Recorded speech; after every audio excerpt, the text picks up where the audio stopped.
All right, so I want to say something. So in a second, Saba is going to share some stories about his life in honor of his birthday. And so first and foremost, I want to say thank you very much to Uncle Moshe. Big round of applause. He also, by the way, Mimi lives here. My beautiful sister-in-law.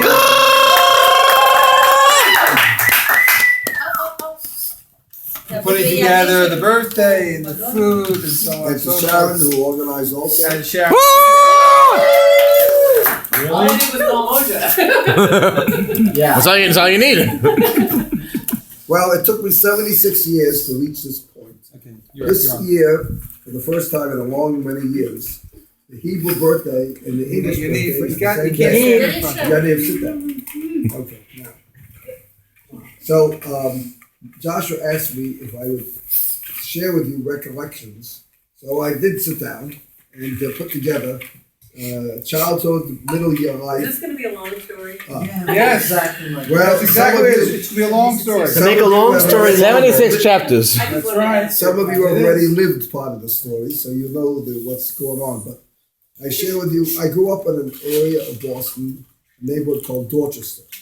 Dorchester, I had the good luck to be, I was a very quiet, shy fellow. When Spencer was in Dorchester once. Right, an introvert. Today, Dorchester is all black. But when I was growing up, it was 90% Jewish. Like that. And the Irish kids who lived in South Boston once came to try to beat up Jews, but the Jews in America were different than the Jews in Europe. Because I was 70 years old, and I all of a sudden see all the older kids who are 11, 14, they're scraping their belt button, the buckles, on the sidewalk, scraping them. And then after they couldn't shop, they wrapped them around in their hand. So they had them like this with the belt buckle, the metal part out like this. And when these Irish kids came, they came like 40, 50 kids. They never came back. Because the Jewish kids... No. But anyway, I want you to know that I did grow up with anti-Semitism. I used to wear a kippah. And Irish kids chased me once, called me Beanie Boy. Because that was the expression then, that you wore a beanie on your head. And because there was a TV character with like a little thing on top of his. You mean like beanies? A beanie, right? Yeah, maybe. I know what I'm going to call him now when I go to London. I remember. Hey, Beanie Boy. I ran into a building and I looked for an apartment that had a mezuzah because I figured they're Jewish. And so the lady was very nice, and I told her that I said there are 3 goyim chasing me, and why? I said, what'd you do? I said nothing, just when I wore a kippah. Oh, do you go to the yeshiva down the street? And I said, yes. See, Rabbi Soloveitchik, here we take it for granted. But Rabbi Soloveitchik was exceptionally renovated. He liked coming back to Boston because he said New York is a jungle and they're always out to get me. That's what he said. But Still in true. Boston, he was safe. He felt like a New England Brahmin. Means he felt that he was in charge. And the difference between him and other Rosh Yeshivas is most Rosh Yeshivas only go by the book. And he went by life. Because since he was also a community rabbi, it wasn't just looking up in a halakha book. It was trying to match it with the reality of life. He started a school that many in New York couldn't understand. Rav Soloveitchik is the grandson of Chaim of Brisk, who was the Rosh Yeshiva at the Lozhen, that's where Rav Kook was. And he organized a co-ed school, boys and girls. And not only that, but they're learning secular subjects. See, today we take it all for granted. In America, you have Ramaz and SAR and everything else, and Mamati Dati schools. But in America, in 1937, this was totally new. So in my class, when I finished, there were only 6 people in the class, 3 girls and 3 boys. And the girls were better. I want you to know that Rav Soloveitchik would come in once a couple of months, and he asked the class a question in Gemara. We went in Chulin. And yep. See, he had How old were you? Innovation. The innovation was we did not learn Baba Kama, Mezika. We learned Rochus, then we learned Sochem, then we learned Shabbos, and then we learned Chulin. That was, he wanted practical Masechtas so that people would know halacha. And so Edie Bramson, she gave the reading on the Tosos better than the boys. And Rav Soloveitchik Imagine that. and he was very proud of her. So now I had the good fortune, even though my father was a very stubborn man, he went on Saturday night to hear Rav Soloveitchik. Now, the Rav Soloveitchik gave an hour on the Gemara, which I found difficult to understand. Then those days it was all in Yiddish, but Yiddish was my mother language because we spoke Yiddish in the house till I was 8 years old. But he then gave an hour on the Parsha. And those Parsha lectures of his have influenced my life ever since then. And Sharon gave me as a birthday present. They're just starting to put out a series of books that are based on the lectures on the Chumash. It's one of the most, anybody who has any interest in Chumash, you buy that, it's in English, and the bottom is Perish on each sentence. So I'll repeat again, but I want you to know, I really was a very shy boy. And what made a big difference in my life and influenced me was B'nai Akiva. And in B'nai Akiva, and Rav Soloveitchik was very, very different than in New York. Rav Soloveitchik was very pro B'nai Akiva and allowed the school building to be used as the place where in those days they didn't use the word sniff, they called it a ken, because it was still under the influence, but it was Hashem Adati. And it was really a very part of my formative life. Another part of my formative life, strange as it sounds, is across the street was a Franklin Park. And I used to spend hours and hours because you had a zoo and you had a golf course. Sometimes I used to make some money caddying. And there was also a arboretum. It was a beautiful place to be.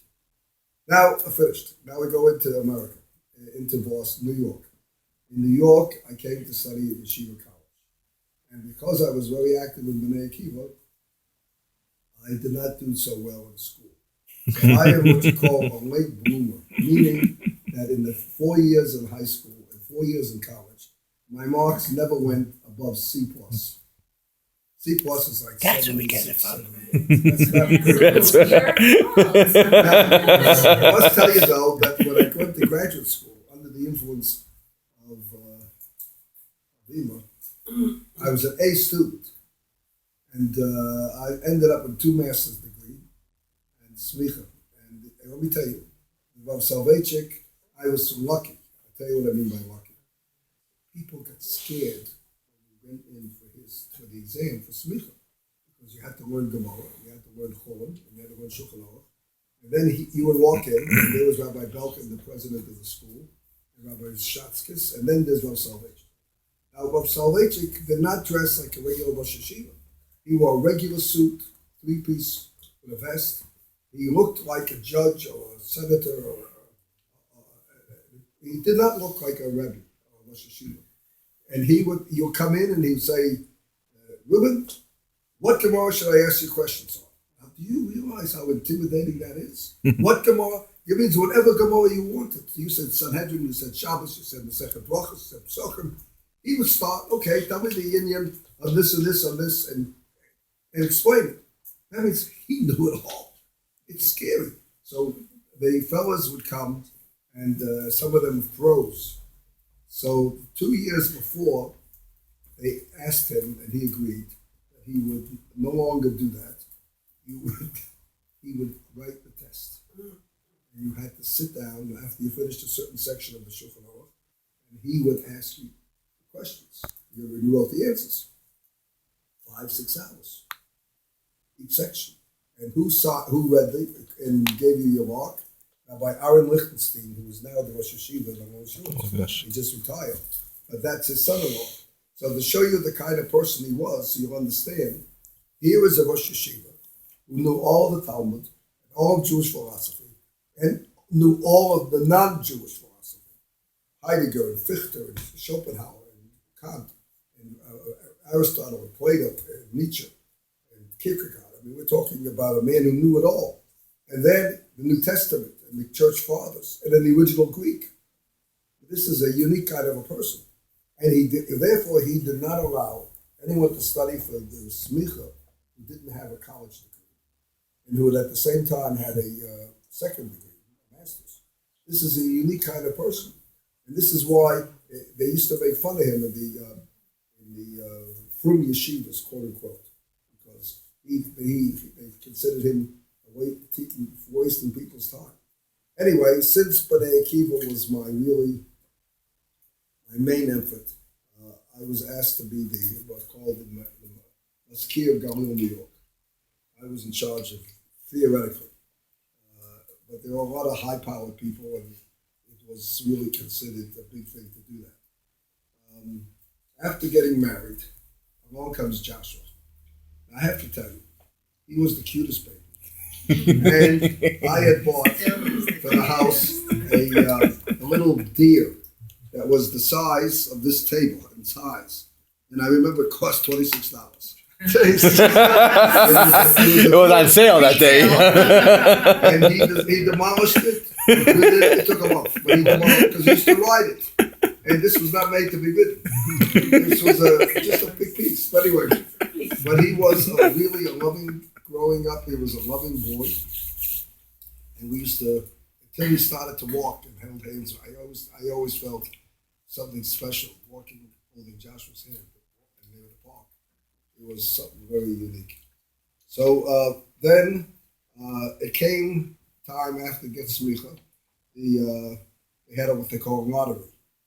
The lottery was, I won the lottery, number one. Is that how you got the job? No, that's how I got to be a captain in the United States Army. 023-13352. I still remember that's my service number. O at the beginning means officer. So I was a Katzin, a 7 in the Army. And how'd you get to be an officer? Why'd you get an officer? Because I was a chaplain. Yeah, but why were you chaplain? So Why they were you in wanted. the Army? So now the question was, do I go to Vietnam or not? So they decided they sent me to Texas. Better. So in Texas, But why did you join the Army in the first place? Tell that because story. no, I'll tell you, they worked it like this. According to the United States law, you cannot draft clergy. So rabbis, priests, you have to volunteer. Everyone became a rabbi. You see, and the yeshiva rabbi Psak was written by Rabbi Soloveitchik, which for years nobody thought was real. But then a book came out 3 years ago with all the different things that he's written in English, and this was one of the things that he wrote. A 14-page. He said Orthodox rabbis should go into the military, even though they are going to have to do services similar to conservative reform, or they'll have to have people coming on Shabbos to carve, or they'll have to have men and women sitting together without a mechitza. Why? Because otherwise the Orthodox will be considered not part of the American community. We learned this. So he felt that it was very important.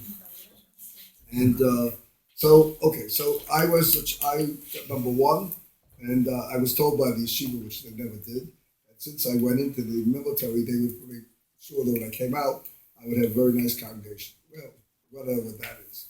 So that was just a promise that never came to fruition. So let me tell you about Fort Hood, Texas. First, I'll tell you Fort Sam Houston. You know who's in Fort Texas? Elvis Presley. Fort Sam Houston, yeah, he was in Fort Hood. Fort Sam Houston was like a country club. There was nothing military about the place. It was all school. It was school for medics. It was school for doctors and dentists. And one day, 6 guys come in, real big characters. They were all going, not one of them was Jewish. They're all Seventh-day Adventists. Now, don't think that because I'm a chaplain, I know all this stuff. I did not know anything about Christians at all. I thought you say the word Christian, that's it. There's all one kind of Christian. I discovered that the Catholics, which is one kind of Christian, and then you have 156 other kinds called Protestants. And each one is different. So here is a group who keeps Shabbos. And these guys came to me and asked me if I could go talk to their commander, that they could be allowed to go to church on Saturday morning. I looked at them, I never heard of such a thing. So I said, why don't you go to your own chapel? There was a Protestant chaplain. So they said, well, he's a major. A major in the military is Rav Sarah. He wants to get promoted to the next rank. You don't get promoted if you're nudging them too much. So if you're considered a troublemaker. So I went to talk to the battalion commander, full colonel. This guy was from Kentucky, Southern. So I come in and I say, sir, I'd like to introduce myself, Jewish chaplain, and these fellows need to go to pray on Saturday morning. And can they be